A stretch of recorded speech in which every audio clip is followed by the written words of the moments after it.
Students, how are you? I hope that आप सब स्वस्थ होंगे और अपनी पढ़ाई पर अच्छे खासा कंसंट्रेशन के साथ ध्यान दे रहे होंगे। तो क्योंकि अब हमारा साल एंड की तरफ आ रहे हैं, हमारा एग्ज़ाम शुरू होने वाला है, हमारा प्रोजेक्ट वर्क शुरू हो चुका है। तो प्रोजेक्ट में अकाउंटेंसी के प्रोजेक्ट बहुत इम्पोर्टेंट होता है, थोड़ा सा चैलेंजिंग भी होता है। तो उसी से रिलेटेड ये मेरी वीडियो है जो रेशो एनालिसिस के ऊपर प्रोजेक्ट है। इस प्रोजेक्ट को मैंने खुद बनाया है, जितना भी मैटर है इसमें मैंने खुद लिया है आपको इस एडवाइस देने के लिए कि आप किस तरीके से अपने प्रोजेक्ट को अच्छे ढंग से प्रेजेंट कर सकते हैं। कुछ चीज़ें ऐसी हो सकती हैं जो मैंने पूरी तरह जो है मेंशन यहाँ पे नहीं की होंगी, पर जैसे ही आप इस प्रोजेक्ट को आगे देखेंगे तो मैं उसको गाइड करता रहूँगा कि कहाँ कहाँ आपको कैसे कैसे क्या यूज़ करना है। तो चलिए शुरू करते हैं स्पेसिफिक प्रोजेक्ट, और वो भी किसके ऊपर? Ratio analysis. और रेशो एनालिसिस एक ऐसा इंपॉर्टेंट टॉपिक है हमारा जो हमें बहुत कुछ सिखाता है, बहुत कुछ समझाता है about the financial statement of A company. तो चलिए अपना समय वेस्ट ना करते हुए हम अपने प्रोजेक्ट को चलते हैं कि हम प्रोजेक्ट को कैसे बनाएंगे। तो उसकी शुरुआत जो होती है वो सबसे पहले जो हमारा फ्रंट होता है उससे होती है। उस फ्रंट पेज को हमें इस तरीके से प्रेजेंट करना होता है सो दैट जो भी उसको ओपन करे उसको वो चीज़ें समझ में आ जाए कि क्या चीज़ है, किसका है, किस रोल नंबर है। सबसे इम्पोर्टेंट जो होता है वो सीबीएसई रोल नंबर होता है। हम लोग ज़्यादातर जो बच्चे हैं वो अपना स्कूल का रोल नंबर डाल देते हैं। स्कूल का रोल नंबर कभी नहीं आएगा बच्चों। अभी हम जब इसको प्रोजेक्ट को बना रहे हैं उस समय में सीबीएसई ने रोल नंबर अलॉट नहीं किए होते, तो अभी आप इसको ब्लैंक छोड़ सकते हैं। जब मिल जाए जब इसको फिल करेंगे, इतने कॉलम आपका ब्लैंक रहना चाहिए। सबसे पहले स्कूल नेम होता है, फिर हम सीबीएसई बोर्ड रोल नंबर लिखेंगे। चाहें तो आप यहाँ पर अपना नाम लिख देते हैं, सबमिटेड बाय वैसे यहाँ पे लिखा ही जाएगा। तो आप यहाँ बताएंगे कि आपका नाम क्या है। सेशन के सेशन के लिए आप इसको बना रहे हैं, जैसे अभी जो सेशन चल रहा है वो आप सेशन यहाँ पर डालेंगे। Accountancy project on ratio analysis, क्योंकि आपने किसके ऊपर प्रोजेक्ट बना रहे हैं, ये वाला प्रोजेक्ट रेशो एनालिसिस के बाद। इसके बाद आप अपने सब्जेक्ट टीचर का नाम यहाँ पर लिखते हैं, जिस सब्जेक्ट टीचर को आप इसको सबमिट करेंगे और जो इसको आपको सुपरवाइज़ कर रहे हैं और आपको इसको चेक करेंगे और वेरीफाई करेंगे। तो यहाँ पर सब्जेक्ट टीचर नेम आता है, यहाँ पर आपका बच्चों का खुद का नाम आता है। तो ये दो कॉलम इस तरीके से चलते हैं। ये हमारा फ्रंट हो जाता है। आप चाहो तो इसको और मोर अट्रैक्टिव बना सकते हैं।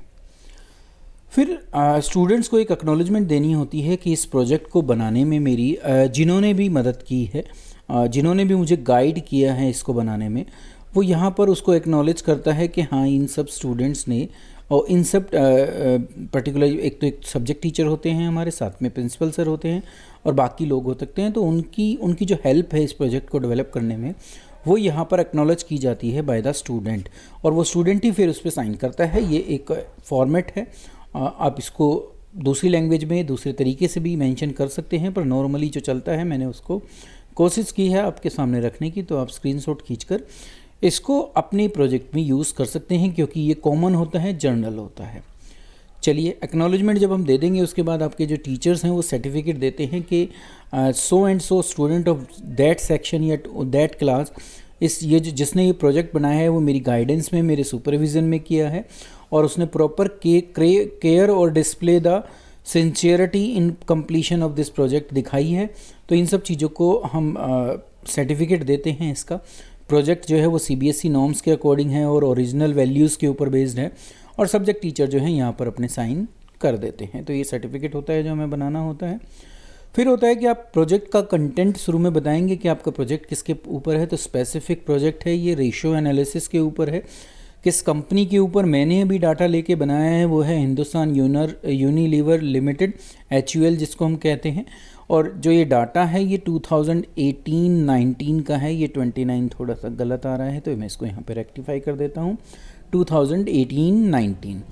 ठीक है। आप ये सारी चीज़ें जो हैं, जो लाइनिंग वाला पेज होता है हमारा उसके ऊपर लिखेंगे, और जो सामने ब्लैंक पेज होता है हमारे प्रोजेक्ट का उसके आप ऊपर आप ऐसी पिक्चर्स जितनी भी आपको HUL की मिलें वो यहाँ पर पेस्ट आप कर सकते हैं।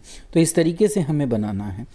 डिटेल जब भी हम लिखेंगे तो हम लाइन वाले पेज पर लिखेंगे, और जितनी भी हमें जो पेस्टिंग करनी है सारी ब्लैंक पेज पर करनी है। आप कोई भी जो पेज है उसको आप ब्लैंक नहीं छोड़ेंगे, कुछ ना कुछ पेस्ट होना चाहिए। बहुत सारी चीज़ें आपको मिल जाएंगी। ये हमारा इंडेक्स हो गया। इंडेक्स हमें ये बताता है कि हमने किस टॉपिक का किस पार्ट को कहाँ पर लिखा है। जैसे इसमें आप देखोगे तो लिक्विडिटी रेशियो इसका एक टॉपिक है। ऐसे ही आप चलोगे आगे तो यहाँ पर आपको सॉल्वेंसी भी मिलेगी। ऐसे ही आपकी जो टर्नओवर रेशियोज हैं वो भी हैं, यहाँ पर हमने उनका भी यूज़ किया है, और प्रॉफिटेबिलिटी रेशियो को भी यूज़ किया है। तो आप उन सब का यहाँ पर इंडेक्स बनाकर शो कर देंगे।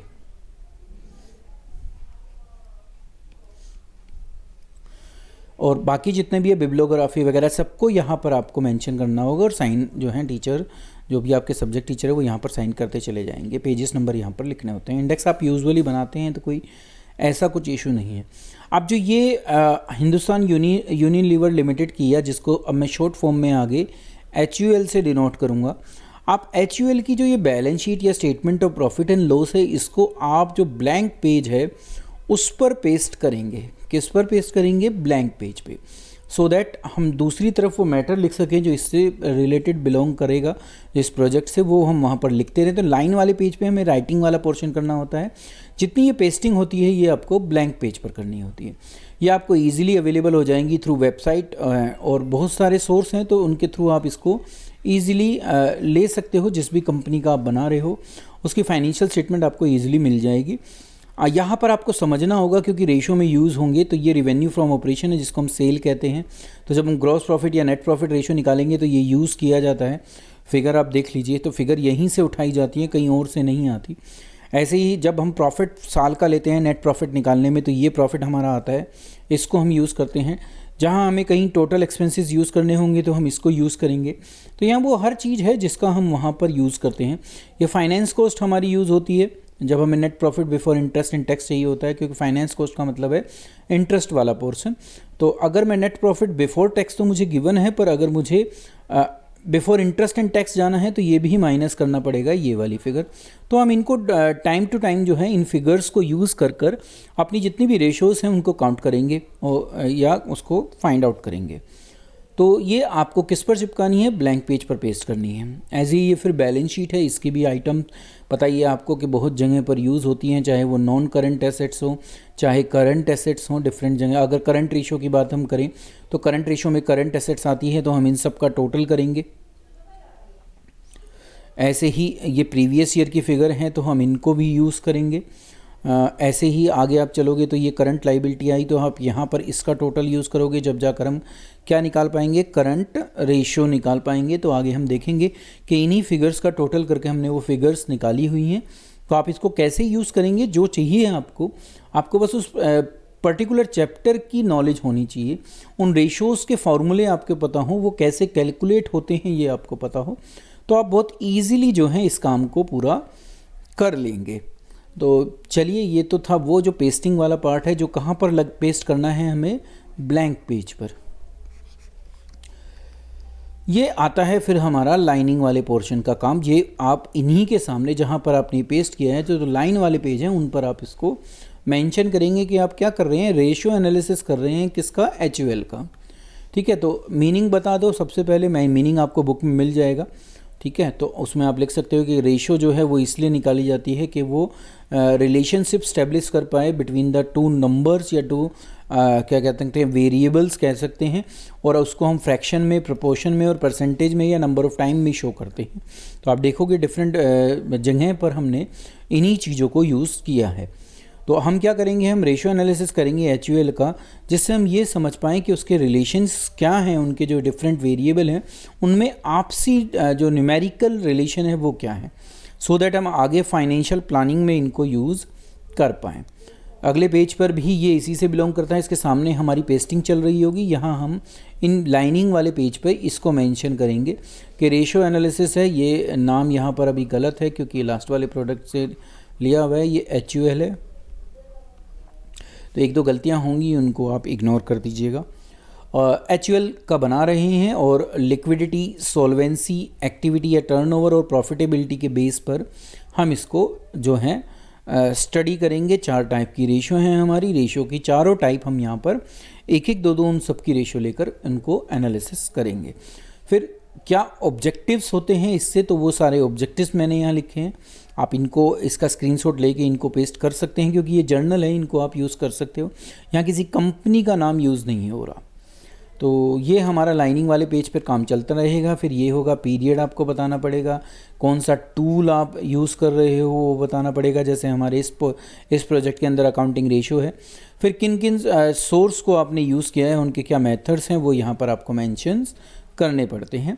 तो ये है हमारे वो 3 पेज जहाँ पर हम पेस्टिंग करेंगे, और उसके कोरस्पॉन्डिंग जो लाइन वाले पेज हैं उन पर आप इनको मेंशंस करोगे। शुरू होता है अब हमारा प्रोजेक्ट। तो सबसे पहले, क्योंकि हम लिक्विडिटी रेशो की बात कर रहे हैं, तो सबसे पहला पोर्शन हमारा, हमें लिक्विडिटी रेशो को फाइंड आउट करवाएंगे हम, और उसके बेस पर ग्राफिकली उसको प्रेजेंट कर कर उनके बीच में रिलेशनशिप को स्टेब्लिश करेंगे और उसको एक्सप्लेन करेंगे। तो देखिए, सबसे पहली जो रेशो है हमारी करंट रेशो है, जिसका फॉर्मूला अगर हम बात करें तो होता है current assets upon current liability. तो क्या क्या चीज़ चाहिए हमें, 2 साल हैं हमारे, एक 2018-19 है करंट ईयर, और एक प्रीवियस ईयर है 2017-18। इनको हम हर एक बार यूज़ करेंगे। जो ऊपर वाली फिगर है वो हमने पहले कॉलम में ले ली है, जो नीचे वाली है उसको दूसरे में ले लिया है, और फिर जो रेशो हम निकालेंगे उसका हमने कॉलम 3rd बना लिया है। तो हमने उन फिगर्स को, जैसे मैं अभी आपको दिखा रहा था, देखिए ये था हमारी करंट एसेट्स, इसका टोटल किया और इस टोटल को फिर वहाँ पर लिख दिया। ऐसे ही करंट लायबिलिटी में यहाँ से टोटल करके वहाँ पर लिखा गया है। तो इसीलिए मैं बता रहा था कि वहीं से आप उन सोर्स को लोगे। तो ये करंट एसेट्स करंट लायबिलिटी हमने दोनों साल की लिख दी, और फिर current assets upon current liability कर कर इनकी रेशो निकाल ली। तो ये आ गई हमारी वो रेशो। अभी इन्हीं तीनों चीज़ों को हम ग्राफिकली कंपैरेटिवली प्रेजेंट कर देते हैं। तो ये हो गया इनका ग्राफिकल प्रेजेंटेशन। देखिए, कलर से पता चलेगा कि कहाँ करंट एसेट्स हैं, कहाँ करंट लायबिलिटी है और कहाँ करंट रेशो है। करंट एसेट्स और करंट लायबिलिटी के लिए वर्टिकली ये चल रहा है, जबकि करंट रेशो के लिए ये चल रहा है, करंट रेशो ये है हमारी। ठीक है, तो इसीलिए छोटे पर भी इतना बड़ा आ रहा है क्योंकि वो 1.5 तक ही है। ठीक है, तो इस तरीके से हम अपनी ग्राफिकली प्रेजेंट उसको कर सकते हैं। ईयर ऑफ एनालिसिस बेस यहाँ पर है, हॉरिजेंटली वर्टिकली मैंने आपको बता दिया, हॉरिजेंटली 2 हमारे साल हैं जिनके ऊपर हम इस पूरी ग्राफिक प्रेजेंटेशन इसकी दिखा रहे हैं। तो ये करंट रेशियो एनालिसिस है किसका, HUL का,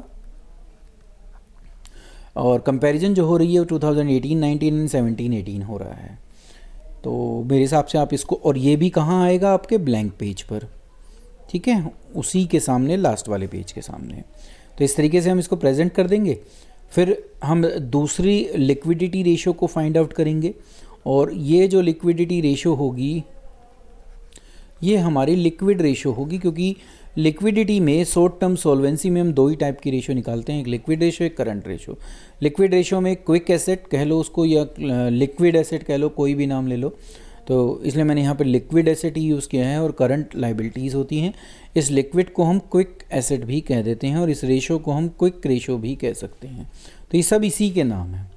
तो ये भी क्या होता है, liquid assets upon current liability होती है। लिक्विड एसेट तक या क्विक एसेट तक आप कैसे पहुंचते हो, जो आपकी करंट एसेट्स होती हैं उसमें से आप क्या माइनस कर देखते हो, एक तो इन्वेंट्री, तो वो मैंने वहाँ से देखकर माइनस कर दी, और एक दूसरा जो है वो आपने यहाँ से प्रीपेड एक्सपेंस माइनस करने होते हैं। प्रीपेड एक्सपेंस आपको इस बैलेंस शीट के नोट्स अकाउंट में मिलेगा, तो वहाँ से मैंने चेक कर कर वो दोनों चीज़ें माइनस कर दी थी, और फिर अपनी लिक्विड रेशो फाइंड आउट कर ली थी। फिर इसको हम ग्राफिकली इस तरीके से प्रेजेंट कर देंगे। ये हमारी क्विक रेशो या लिक्विड रेशो है। कलरिंग यहाँ से बताई जा रही है कि ईयर ऑफ कंपैरिजन, यहाँ लिक्विड रेशो है, यहाँ आपकी लिक्विड एसेट्स और करंट लायबिलिटी की फिगर्स हैं। कंपैरिजन हो रहा है लिक्विड रेशो ऑफ HUL। तो मैं धीरे धीरे मॉडिफिकेशन थोड़ा थोड़ा करता गया हूँ, तो आप इसको यूज़ कर सकते हैं अपने लेवल पर जैसा आप करना चाहते हैं। तो ये अच्छा भी लगेगा, ब्लैंक पेज आपका शो लगेगा, और आपका जो प्रोजेक्ट है वो बहुत अच्छा प्रेजेंटेबल लगेगा। और आप, मैं एक चीज़ और आपको बता दूं कि जब आप इसको मन से करेंगे, खुद करेंगे, डाटा को निकालोगे, तो आपकी सारी रेशो जो हैं वो भी कंफर्म होंगी, उनके फॉर्मूले आपको याद होंगे। तो ऑब्वियसली है आपके जो रेशो का जो चैप्टर है आपका, वो कम से कम 8 मार्क्स का है। तो यहाँ से आपके 8 मार्क्स भी अच्छे तैयार हो सकते हैं अगर आपने मन लगाकर इस प्रोजेक्ट में काम किया तो। फिर जो ये लिक्विडिटी रेशो में हमने 2 रेशो निकाली, इनकी एनालिसिस के साथ आपको इसको यहाँ पर एक्सप्लेन करना होता है। ये काम आपका लाइन वाले पेज पर चलता है। इसके सामने आप HUL से रिलेटेड कोई भी फोटोग्राफ पेस्ट कर सकते हैं।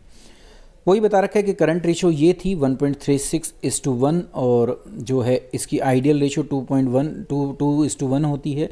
तो कंपनी उस तरफ जा रही है, तो कंपनी की जो पोजीशन है वो अभी साउंड है, बस इसको कंपनी को और इम्प्रूव करना है। जो लिक्विड रेशो की बात करें तो 1.01 है। अगर इसकी भी हम आइडियल रेशो की बात करें तो वो 1:1 होती है, कंपनी उसी के आसपास है, तो वो बहुत अच्छी तरह लिक्विडिटी या जो हाईली शॉर्ट टर्म लिक्विडिटी होती है उसको बहुत अच्छी तरह से मेंटेन कर रही है। तो ये तो था कौन से करंट ईयर का, जो 2020 है और 19 है, ठीक है, बिल्कुल 19 की है ये, तो 2019 है। फिर आप कंपैरेटिवली एनालाइज करोगे पिछले 2 साल की, 2018 और 19 की, तो आप देखोगे करंट रेशो जो थी 1.36 थी, 1.29 थी, वो लिखोगे आप। यहाँ पर बताओगे कि ये इम्प्रूव कर रहा है, 0.7 से इम्प्रूव हुआ है, तो इसका मतलब कंपनी 2:1 की तरफ जा रही है। लिक्विड रेशो 1.05 अब है, पिछले साल 0.99 थी, ये भी इम्प्रूव हुई और 1:1 के टारगेट को अचीव कर रही है। अब कंपनी को इसको मेंटेन कर रखना है। तो कंपनी जो है शॉर्ट टर्म सॉल्वेंसी अगर कंपनी की देखी जाए तो वो बहुत अच्छी है।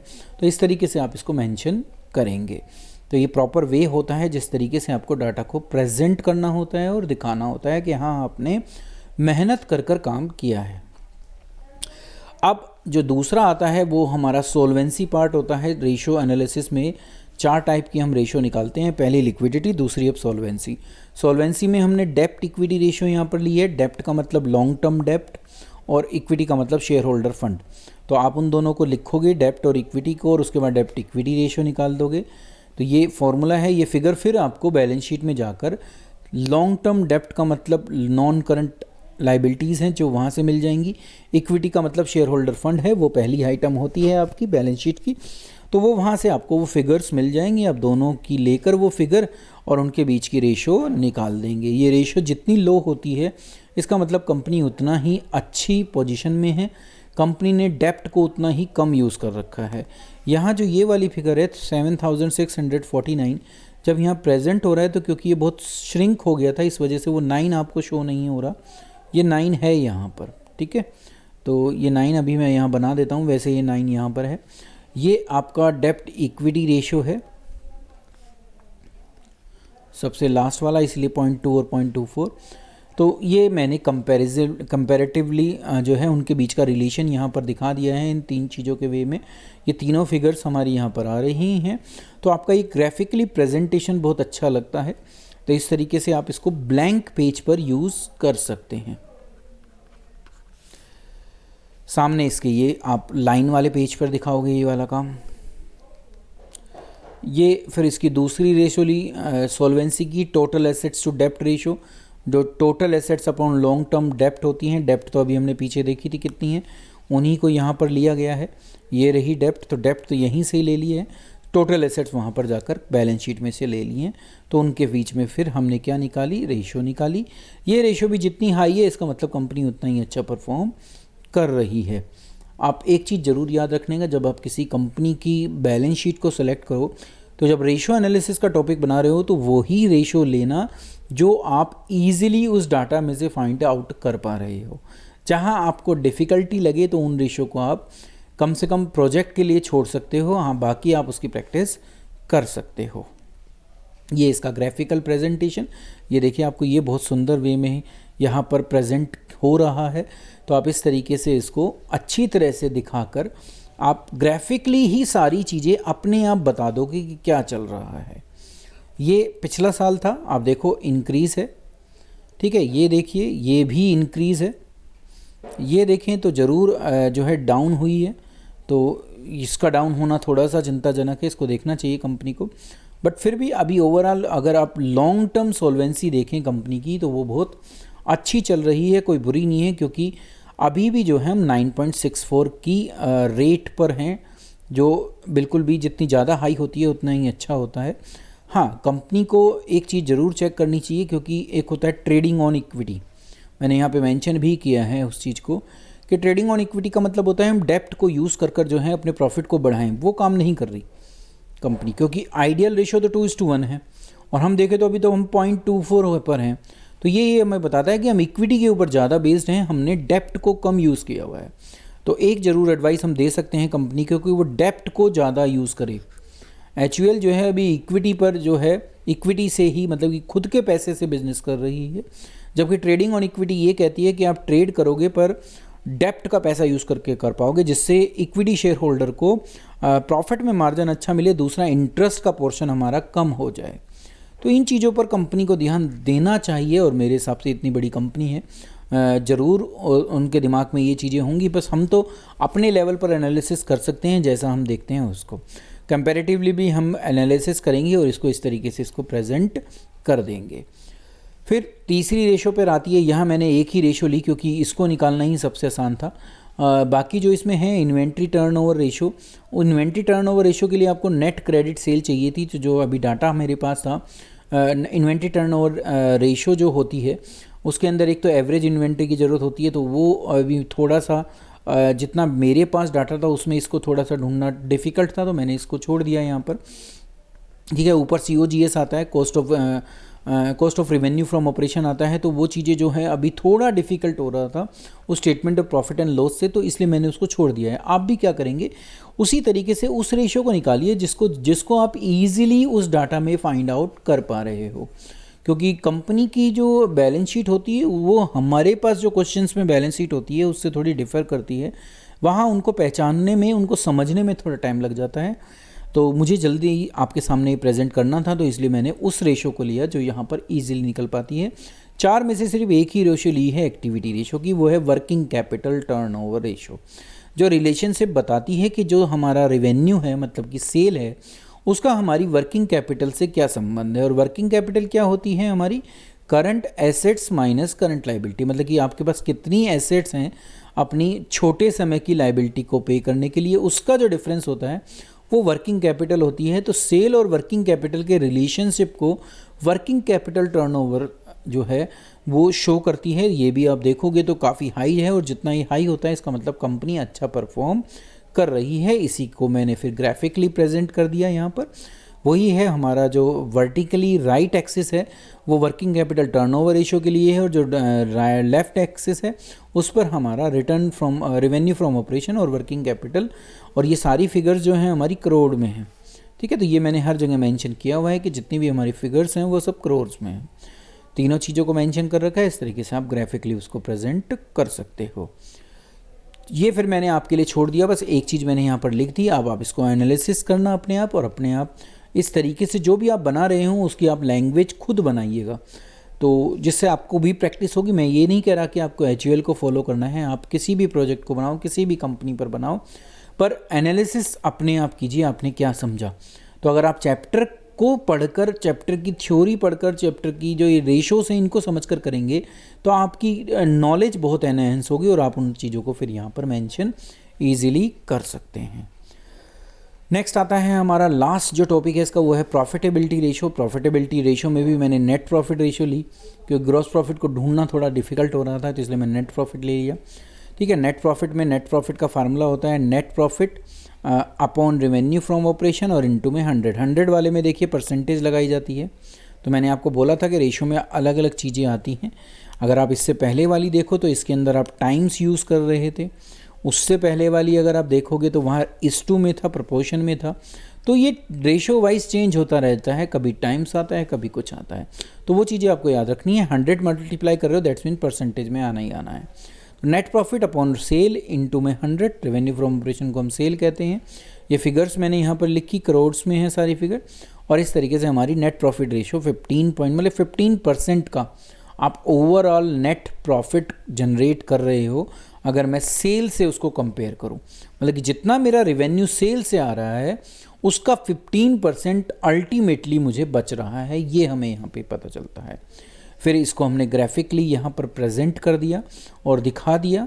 ठीक है, देखिए कितना सही प्रॉपर वे में लगता है। तो जब हम इनको ब्लैंक पेज पर चिपका कर और सामने ये एनालिसिस लिखते हैं तो ये काफ़ी अच्छा इंप्रेशन डालता है किसी भी आउटसाइडर को, जो बाहर से CBSE के एग्जामिनर आते हैं उनके सामने। फिर दूसरी रेशो ली जो ROI, जो सबसे इंपॉर्टेंट है कि रिटर्न कितना मिल रहा है इन्वेस्टमेंट पर, कैपिटल एम्प्लॉय पर। तो उसका फार्मूला होता है profit before interest and tax और डिवाइडेड में आता है कैपिटल एम्प्लॉय। और कैपिटल एम्प्लॉय निकालने का एक तरीका तो ये होता है कि आपकी जो आपका शेयर होल्डर फंड है, जो शेयर होल्डर फंड है आपका, उसके अंदर आपको नॉन करंट लाइबिलिटी प्लस करनी होती है।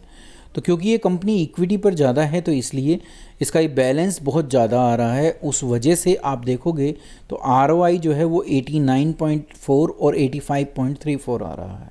तो ये रीज़न है कि आप ये जो कंपनी है ये इक्विटी पर ही ज़्यादा, मतलब इक्विटी को यूज़ कर जो पैसा जितना भी लग रहा है वो बिज़नेस में जो शेयर होल्डर्स हैं, मालिक हैं, उनका लगा हुआ है, डेप्ट बहुत कम है। इस वजह से ये रेशो इसकी क्या आ रही है, काफ़ी हाई आ रही है। वैसे जब ये हाई आती है तो ये share holder point of view से बहुत अच्छी बात होती है। तो ये फिर इसका ग्राफिकल प्रेजेंटेशन है इसी डाटा का, तो ये मैंने यहाँ पर आपको दिखा दिया। इसी तरीके से आप दिखा सकते हैं अपने ब्लैंक पेज पर। ये जो काम आएगा ये लाइनिंग वाले पेज पर आएगा। तो आप इनको दिखाकर अपनी एक प्रॉपरली फाइल को बहुत अच्छे तरह से प्रेजेंट कर सकते हैं। ये फिर मैंने वही जो बेसिक डिटेल थी वो लिख दी थी और आपके लिए कुछ छोड़ दिया कि आप अगर इस तरीके से यूज़ करें तो आप खुद क्या लिखेंगे, तो वो मैंने आपके लिए यहाँ पे छोड़ा हुआ है। आप इसको इजीली देख सकते हैं, कहाँ कितना इंक्रीज़ है डिक्रीज़ है वो सब चीज़ें मेंशन आपको करनी पड़ती हैं। आपके लिए आप बहुत अच्छा डाटा बना पाएंगे। ये भी आपका लाइन वाले पेज का ही काम है। जब ये सब हो जाए तो आपको एक ओवरऑल कंक्लूज़न देनी होती है। आप ये नहीं कह सकते कि मैंने हर जगह एनालिसिस किया है तो मुझे कंक्लूज़न नहीं देनी। आपको ओवरऑल भी कंक्लूड कर कर बताना होता है कि इस पूरे प्रोजेक्ट से आपने HUL के बारे में क्या समझा। तो वो कुछ चीज़ें मैंने यहाँ पर मेंशन की हैं। आप भी कर सकते हो कि ट्रेडिंग और इक्विटी पर ध्यान देना चाहिए इस कंसेप्ट को। बाकी चीज़ें काफ़ी अच्छी हैं तो वो सारी चीज़ें आप यहाँ मेंशन कर सकते हो और इसको आप 2 पेज 3 पेज जितने पेज का बनाना चाहो कंक्लूज़न बना सकते हो। ज़्यादा बड़ा नहीं करना होता ये समराइज्ड वे में ही है। तो इस चीज़ को आप ज़रूर याद रखिएगा और अपने हिसाब से इसको बनाने की कोशिश कीजिएगा। और लास्ट जो पेज आता है वो फिर हमारा बिब्लियोग्राफी आता है कि आपने जो भी कंटेंट, जो भी रिसोर्सेज इस प्रोजेक्ट को बनाने के लिए यूज़ किया है, अब वो चाहे किसी राइटर की बुक हो, वो चाहे वेबसाइट के थ्रू डाउनलोड की गई आपकी फाइनेंशियल स्टेटमेंट हो, वो आपके टीचर का कोई भी एफर्ट हो, बाकी कहीं से जहाँ से आपने रिसोर्सेज को इस प्रोजेक्ट को बनाने के लिए यूज़ किए हैं वो आप यहाँ पर मेंशन करेंगे और इस तरीके से आपका एक बहुत सुंदर प्रोजेक्ट तैयार हो जाएगा जिसको आप अपने जो भी CBSE एग्ज़ाम है, एक्सटर्नल एग्जामिनर और इंटरनल एग्जामिनर सर के सामने प्रेजेंट कर सकते हैं। एक प्रोजेक्ट की ही वीडियो मैंने जो सेगमेंट एनालिसिस पे है वो भी इसी तरीके से बहुत अच्छे ढंग से खुद बनाकर प्रिपेयर करके आपके सामने रखी है। उसका लिंक भी मैं इस वीडियो के साथ अटैच कर दूंगा, डिस्क्रिप्शन बॉक्स में भी वो लिंक मिल जाएगा आपको। तो आपके पास चॉइसेस हैं, मैं एक वीडियो कैश फ्लो पे भी बनाऊंगा। तो इन सब चीज़ों को देखकर आप बहुत अच्छा प्रोजेक्ट बना सकते हैं। अब की बार सिर्फ एक बनाना है, तो वैसे नॉर्मली हमें 3 प्रोजेक्ट बनाने होते हैं। तो करंट ईयर में जो है 2020-21 में जो पेंडेमिक है उसकी वजह से हमें अभी एक ही प्रोजेक्ट बनाना है, तो आप कोई भी एक प्रोजेक्ट बना सकते हैं। Thank you.